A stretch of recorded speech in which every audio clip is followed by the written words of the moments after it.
자, 오늘은 사도행전 22번째 시간입니다.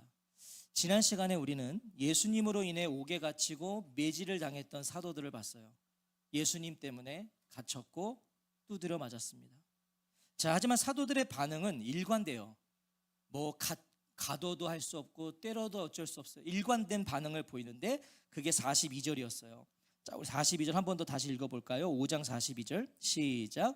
사도들은 날마다 성전에서 또 집집에서 예수님이 그리스도라고 가르치기와 그 좋은 소식 전하기를 멈추지 않았다. 자, 이어지는 오늘 본문은요, 이렇게 시작되고 있어요. 지금 사도들은 멈추지 않고 예수와 복음을 전하는 일에 계속 매진하고 있어요. 자, 그리고 오늘 1절에 보니까 이 즈음에 제자들이 늘어났는데 그리스 말을 쓰는 유대아 사람들이 토박이 유대아 사람들에게 맞서 불평하는 일이 생겼다. 그리스 말을 쓰는 쪽의 남편 여인 여자들이 나날의 식량 지원에서 소홀히 대접받았기 때문이다. 자, 5장 42절의 결과로요, 지금 제자들의 수가 많아져요. 초대교회는요, 고난 속에서도 성장이 멈추지 않았다는 거예요. 박해 속에서 더 부흥했어요. 더 성장했어요. 자, 하지만 이런 초대교회에도요, 뭐가 있었다고요? 문제가 있었다. 우리가 흔히 초대교회가 우리 교회들의 모델이다. 초대교회로 돌아가자 막 외치는데 초대교회도 문제가 있었어요. 문제 없는 교회는 지상에 없다. 다 문제가 있어요. 자, 오늘 본문은 그런데 이 초대교회가요, 문제가 있었는데 그 문제를 어떻게 해결해 나갔는가를 말해주고 있어요. 여러분, 문제는 어쩔 수 없어요. 우리가 다 죄인들이라서 문제는 생겨요. 근데 그 문제를 어떻게 해결하는가가 중요한 거예요. 오늘 본문이 그걸 말씀하고 있죠. 자, 초대교회에 발생한 문제는 다른 게 아니었습니다. 언어와 문화의 차이였습니다. 언어와 문화의 차이. 교회 안에는요, 그리스 말을 쓰는 유대아 그리스도인이 있었고요, 또 유대아 토박이 유대아 그리스도인들이 있었다는 거예요. 헬라파 그리스도인, 또 히브리파 그리스도인이 교회 안에 있었단 말이에요. 이 그리스 말을 쓰는 유대아 사람들은요, 이스라엘이 아닌 타지에서 태어난 사람들이에요. 그래서 그들은 유대인이지만 이제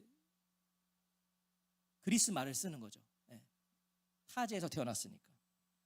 자, 그들은 언어뿐만 아니라 그리스의 사고방식과 외모를 가진 거예요. 그러니까 좀 다른 거죠.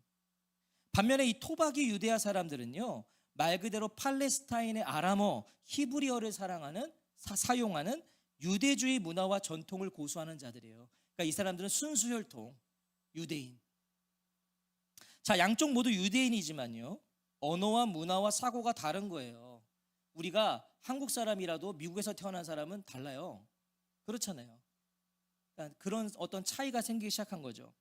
자, 그러다 보니까 점점 문제가 발생할 수밖에 없던 거예요.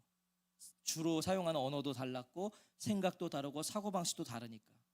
자, 그러다가 어떤 문제로 충돌을 했냐면 구제 문제로 충돌을 한 거예요. 구제 문제. 이 그리스 말을 쓰는 유대아 사람들이 자신 쪽의 남편 여인 여자들, 그냥 쉽게 과부들, 자기 쪽의 과부들이 나날의 식량 지원에서 소홀히 대접받는 것에 지금 문제를 제기한 겁니다. 왜 우리 과부들을 잘 돌보지 않는가? 문제를 제기한 거예요. 당시 남편을 여인 여자들은요, 도움이 없이는 하루를 살아갈 수 없는 사람들이에요. 그러니까 성경에서도 고아와 과부를 돌보라 그러잖아요. 그러니까 그 분반이 표출하는 거죠.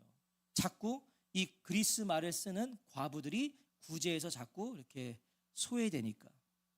자, 먼저 초대교회가요, 연약한 자들에게 관심을 가졌다는 걸 우리가 알 수 있습니다. 초대교회는 연약한 자들을 외면하지 않았습니다. 구제가 매일 행해졌어요. 교회가 그런 어려운 사람들에게. 이 남편 여인 여자들은요, 돌봐줄 사람이 없었기 때문에 교회가 책임진 거예요. 저는 우리 교회가 그런 교회 되기를 원합니다. 교회가 책임져야죠. 교회가 정말 이상적인 교회예요. 초대교회는 예수님은 그리스도라고 가르치기와 전도하기를 멈추지 않았고요, 매일의 구제를 멈추지 않았단 말이에요. 교회가. 그런데 왜 이런 일이 벌어졌는가? 이렇게 좋은 교회인데 구제를 매일매일 감당했는데 왜 이런 일이 벌어졌는가? 2절이 그 이유를 가르쳐 주는 거예요. 우리 2절 같이 한번 읽어볼까요? 시작. 그러자 그 12이 제자들 전체를 가까이 불러놓고 말했다. 우리가 하나님의 말씀을 뒷전으로 밀어두고 식량 문제를 섬기는 것이 바람직하지 않습니다. 자, 왜 이런 일이 벌어졌습니까? 우리가 하나님 말씀을 전하는 일을 제쳐놓고 음식 베푸는 일에 힘쓰는 것은 좋지 못합니다 라고 말하고 있어요. 자, 이거 왜 벌어진 거예요? 이 토박이 유대아 사람들이 다수였어요. 교회는 그리스 말을 쓰는 사람들도 있었지만 대부분은 이 토박이 유대아 사람들. 그러니까 그리스 말을 쓰는 유대아 과부들을 상대적으로 소홀히 대했다고 하기에는요, 초대교회가 보인 행보가 너무 귀해요. 그러니까 다수가 유대아 사람들이 토박이들이니까 그리스 이 말을 쓰는 사람들을 좀 천시했다라고 말하기에는 초대교회가 보인 행보가 귀하다고요. 4장 32절 기억나세요? 초대교회가 어떻게 했는지? 믿게 된 수많은 사람의 마음과 뜻이 하나가 되어 있었다. 그래서 그들은 자기 소유물 가운데 어느 것 하나도 자기 것이라고 말하지 않았다. 오히려 모든 것을 공동으로 소유했다. 초대교회는 내 것이라고 주장하는 사람이 없었다고요. 다 자기의 소유를 팔아 나눴다고요. 그러니까 그리스 말을 쓰는 유대아 사람이라고 소외됐다고 말하기는 좀 쉽지 않단 말이에요. 그런 이유는 아니었던 것 같다고요. 자, 배제할 이유가 없어요. 문제는 당시 사도들이 말씀 전하는 일과 구제하는 일 모두를 감당한 게 문제였단 말이에요. 사도들이 말씀도 전하고요, 이 구제도 사도들이 해야 되는 이게 문제였다는 거예요. 4장 35절이 그걸 우리에게 증언해 주는 거예요. 4장 35절에 보면 그들은 그것을 사도들의 발 옆에 두고는 저마다 필요한 만큼씩 나누어 받고 있었다. 사도들이 그 일을 했단 말이죠. 분배를 했단 말이에요. 구제를. 초대교회는 사도들이 하나님의 말씀 선포와 구제 등 교회 생활의 전반적인 걸 다 한 거예요. 사도들이. 하지만 믿는 자가 점점 많아졌다고 그랬죠. 사람이 많아지면서 이 12사도가 감당할 수 있는 사이즈를 넘어버린 거예요. 사도들은 12인데 사람들은 점점 많아지니까 이 사도들이 말씀 전하는 일도 해야 되는데 구제도 해야 되고 교회 전반적인 걸 다 하려니까 점점 구멍이 생기기 시작한 거예요. 그러다 보니까 상대적으로 토박이 유대아 사람들이 많았기 때문에 아무래도 그리스 말을 쓰는 유대아 사람들의 필요가 잘 전달되지 않았던 것이죠. 아무래도 다수가 있으니까 소리를 내도 이게 잘 전달이 안 된 거예요. 자, 사도들은요, 이 문제를 가볍게 여기지 않아요. 이 문제의 책임이 자신들에게 있다는 걸 인정합니다. 사도들이요.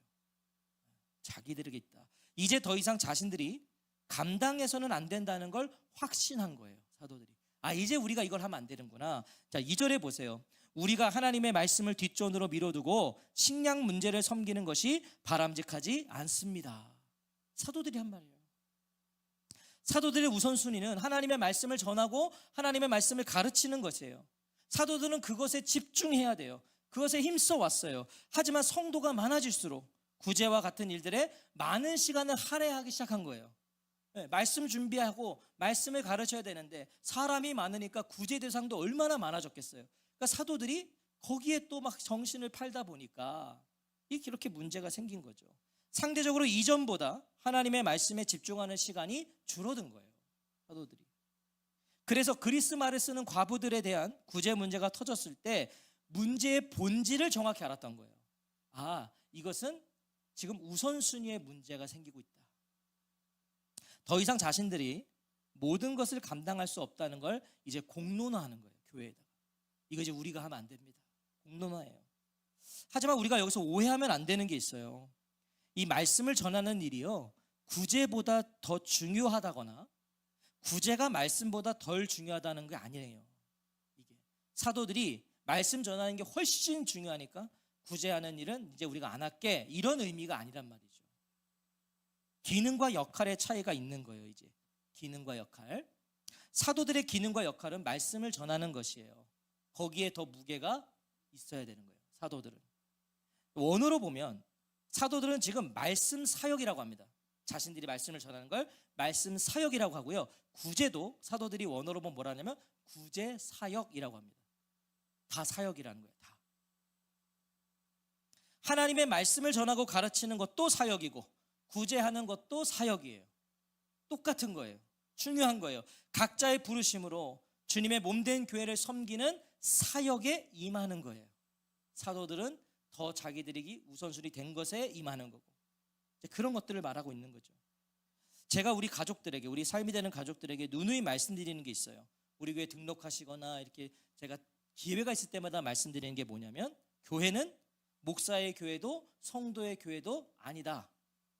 아니다. 교회는 예수님의 교회죠. 그러니까 목사가 세우는 것도 아니고 성도가 세우는 것도 아니에요. 교회는 예수님이 세우시는 거예요. 자, 그럼 우리 각자는 뭐죠? 우리 모두는 각자의 직분과 부르심으로 예수님의 교회를 섬기는 거예요. 각자의 직분과 부르심으로. 저는 목사로 예수님의 교회를 섬기는 거고, 우리 성도님들은 권사, 집사, 장로님 뭐 그렇게 섬기시는 거라고요. 그 직분과 지위에서, 주어진 위치에서 신실하게 사역을 하는 거죠. 자, 사도들은요 바로 그 일을 시작하는 거예요. 바로 그 일을 지금까지 다 하다가 이제 그 일을 시작하는 게 3절 4절 읽어볼까요? 3절 4절 시작. 그러니 한번 찾아보세요. 형제자매 여러분, 여러분 가운데서 평판이 좋은 사람 7명을요 성령과 지혜가 가득한 사람으로요 우리가 그 사람들을 세워 이 일을 맡아보게 하겠습니다. 우리 자신들은 기도와 또 말씀 전하는 섬김에 힘을 쏟겠습니다. 사도들은 자신들이 감당해야 할 일, 바로 기도와 말씀 전하는 섬김에 힘을 쏟을 수 있기 위해, 자신들이 거기에 집중할 수 있기 위해 구제, 음식 베푸는 일, 재정 출납, 이 모든 것들을 내려놓겠다는 거예요. 사도들이 우리가 이걸 내려놓겠다.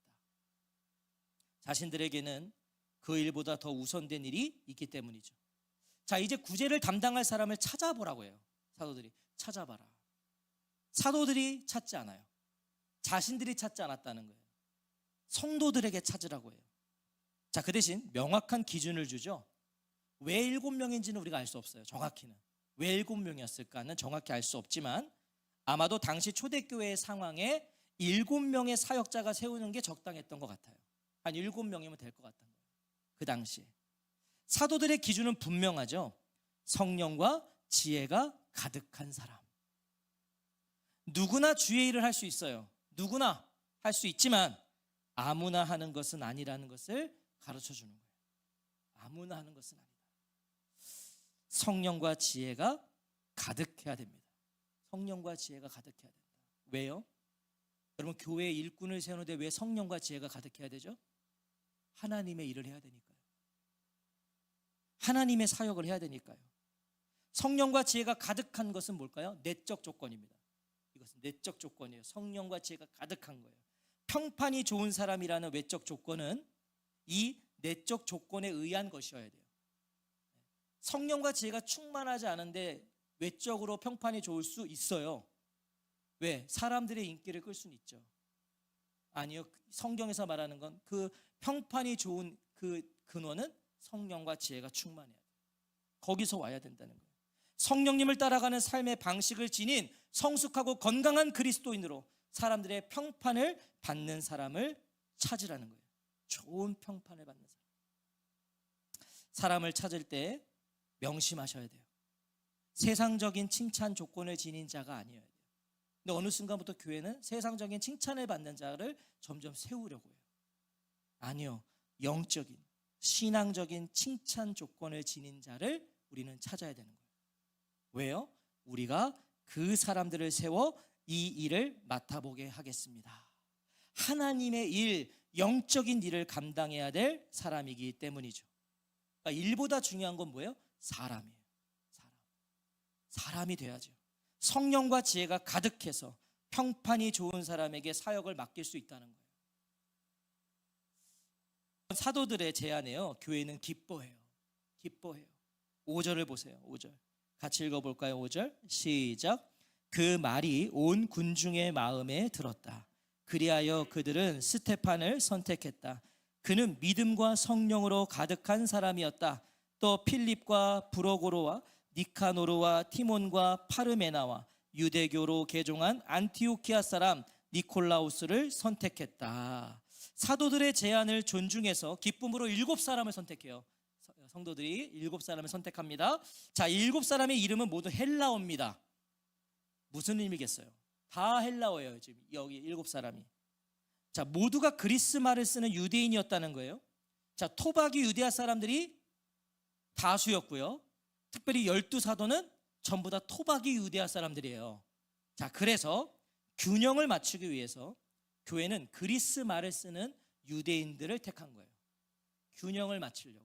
이거 굉장히 중요한 메시지 아닐까요? 너무 아름답지 않으세요? 교회는 세력 확장이 아니잖아요. 만약에 오늘 세상의 가치관이었으면 전부 다 유대아, 토박이 유대아 사람들로 7명 세웠을 겁니다. 근데 그렇지 않은 거예요. 완전히 균형을 맞춰서 모두가 그리스 말을 쓰는 사람들로 세워버려요. 교회는 균형입니다. 모든 면에서 균형을 이루어야 돼요. 저는 이게 교회에서 가장 중요한 것 중에 하나라고 생각해요. 균형적이어야 돼요. 교회는 함께여야 돼요. 어떤 특징이 있어서는 안 된다고요. 다 그리스 말을 쓰는 사람만 있어도 안 되고, 제가 누누이 말씀드리잖아요. 토박이 유대아만 있으면 안 된다니까요. 어른만 있으면 안 돼요. 아이도 있어야 돼요. 아이만 있으면 안 돼요. 어른도 있어야 돼요. 청년만 있으면 안 돼요. 주한나도 있어야 돼요. 그렇잖아요. 그게 교회란 말이죠. 이 초대교회 공동체는요, 영적인 기준에 따라 7을 택해요. 그리고 사도들 앞에 그들을 세웁니다. 자, 성도들이 7을 선택했고요. 그들을 누구 앞에 세웠다고요? 사도들 앞에 세워요. 6절을 보세요. 그들은 이 사람들을 사도들 앞에 내세웠다. 그러자 사도들이 기도한 뒤에 그들에게 손을 얹어 안수했다. 교회는 7사람을 선택했고 임명은 누가 했다고요? 사도들이 했단 말이에요. 임명은 사도가 있어요. 초대교회 성도들은 사역자 일꾼들이 사도들과 긴밀한 관계를 가지게 했다는 걸 말해주는 거예요. 사도들하고 관계가 좋아야 되는 거예요. 그가 사도들 앞에 세우는 거예요. 임명을 사도들이 하겠어요. 사도들 앞에 내세웠다는 것은 일꾼들이 사도들과 대결 관계가 아니라 어떤 관계요? 보완적인 관계임을 의미하는 거예요. 오늘날 근데 한국교회는 지금 자꾸 이상한 일들이 일어나는 거죠. 오늘날 목사가 사도는 아닐진데 그러나 사도의 역할을 하고 있죠. 말씀을 가르치고 전하고. 보완적인 관계여야 되는데 자꾸만 한국교회 지금 삐그덕거리는 게 뭐예요? 장로님하고 목사하고 막 충돌이 일어나고, 안수집사하고 막 충돌이 일어나고. 왜 거기만 올라가면 그렇게들 목사를 막 끄집어내리지 못해서 안달이고. 지금 뭔가 이게 잘못되고 있는 거예요. 물론 잘잘못을 떠나서 그 자체가 잘못된 거라고요. 보완적인 관계여야 된다고요. 경쟁적이지 않고 대결적인 관계가 되어서는 안 된다는 거예요. 교회는 성도들이 택한 일곱 일꾼들을 앞에 두고 사도들이 뭘 하죠? 사도들이 제일 먼저 뭘 했어요? 기도했어요. 기도. 모든 것이 하나님의 주권에 달려 있다는 뜻이에요. 기도해요. 사람을 세우는 것은 하나님의 문제라는 고백인 거예요. 하나님이 세우는 거기 때문에 가장 먼저 기도해요. 최종 결정이 하나님께 달려 있다는 거예요. 그래서 기도해요. 그리고 안수하는 거예요. 기도를 먼저 해요. 그리고 안수한다고요. 이것은 지도자의 권위를 의미해요. 공동체가 7을 택하긴 했지만 그들을 임명할 그 임명권은 사도들에게 있었다. 지도자의 권위를 말하는 거죠. 영적인 질서를 말하는 거예요. 이게. 사도들이 오로지 기도하는 일과 말씀 사역에 힘써야 할 이유가 여기에 있는 거죠. 여기에. 말씀 사역보다 앞서 기도하는 일이 먼저 언급되고 있어요. 성경에. 기도가 굉장히 중요한 거예요. 굉장히 부담스럽죠. 저 같은 목사는. 기도가 가장 중요한 거예요. 영적 지도자는요, 다른 그 무엇보다 기도와 말씀에 자신을 쏟아야 돼요. 쏟아야 돼요. 영적 지도자가 망가지면 다 망가지는 거잖아요. 그렇지 않으세요? 제가 망가지면 다 망가지는 거잖아요. 제가 이상한 말 하면 어떠실 거예요? 그러니까 저를 위해서 기도하셔야 돼, 안 하셔야 돼? 하세요, 안 하세요? 하여튼 제가 이상한 말 하기 시작하면 성도님들이 기도 안 하신 거야. 저도 기도하죠. 저도 늘 기도하는데 저 혼자는 역부족이니까. 하시죠? 이상한 짓 하면 안 되겠어요? 자, 사랑하는 성도 여러분, 7절 말씀을 보세요. 7절. 우리 7절 한번 같이 읽어볼까요? 7절 시작. 하나님의 말씀이 계속 퍼져나갔고 예루살렘에서 제자의 수가 매우 많이 늘어나고 있었다. 제사장의 큰 무리도 잇따라 믿음에 순종했다. 초대교회가 일꾼을 바르게 세웠을 때 나타난 3가지 결과가 있어요. 3가지 결과. 첫째는 뭐예요? 하나님의 말씀이 계속 퍼져나갔고, 사도들이 기도와 말씀에 힘을 쏟게 되자 가르침이 넓어지고 깊어졌다. 그 말씀인 거예요. 하나님의 말씀으로 선포되기 위해서는요, 말씀을 섬기는 자들이 그만큼 기도와 말씀에 자신을 쏟아야 돼요. 그러니까 목사가 바쁘면 안 돼요. 목사가 맨 어디 다니고 그러면 안 된다고요. 그렇지 않으세요? 두 번째 결과는 뭐예요? 예루살렘에서 제자의 수가 매우 많이 늘어나고 있었다. 자, 이거 보세요. 말씀이 강해지니까 교회가 부흥했다는 거예요. 이 말이. 말씀이 확 하니까 교회가 성장했다, 부흥했다. 자, 이건 단순히 사람이 많아졌다는 게 아닙니다. 보세요. 제자의 수가 많아졌다잖아요. 사람의 수가 아니라 부흥이에요. 부흥. 이게 사람이 많아진 게 아니라 제자가 많아졌다. 하나님의 일꾼들이요, 각자의 자리에서 신실하게 교회를 섬겼다는 증거예요. 신실하게 각자의 자리를 섬기니까 사도들은 말씀에 열심히 하니까 이런 일들이 일어났다, 이 말인 거예요. 세 번째 결과는 뭐죠? 제사장의 큰 무리도 잇따라 믿음에 순응했다. 교회가 놀라운 영향력을 갖게 됐다는 거예요. 어떤 영향력이요? 이 제사장들이 누굽니까? 이 사람들은 제사를 드리는 일로 자신들의 생계를 유지하는 사람들이었어요. 당시 제사장들은 제사 드리는 일로 생계를 유지하는 사람들. 당시 제사장 직책을 갖고 있던 자가요 8,000명에 이르렀다는 기록이 있어요. 이 당시에 8,000명, 어마어마한 거예요. 자, 그런데 그런 자들이 지금 뭐래요? 예수님을 받아들이고 희생 제사를 불필요하게 여기는 기독교 신앙에 복종하였다라는 거예요. 이 말은 쉽게 말하면 자신들의 밥벌이를 다 내려놓고 이 기독교 신앙에 따라갔다는 거예요. 제사장들이 교회, 초대교회의 모습을 통해서 자신들의 생계 유지보다 예수님이 더 중요하게 된 거예요. 제사장들이 복음을 받아들인 거예요. 이 사람들이 생명력 있는 하나님의 말씀이 흥왕하고 사도들이 기도에 전념한 결과가 바로 이런 것들이에요. 사도들이 오로지 기도하는 일과 말씀 사역에 힘을 쏟을 수 있었던 이유가 뭐예요? 오늘 여기가 이게 중요한 거죠. 어떻게 사도들이 기도하는 일과 말씀 전하는 일에 힘썼어요?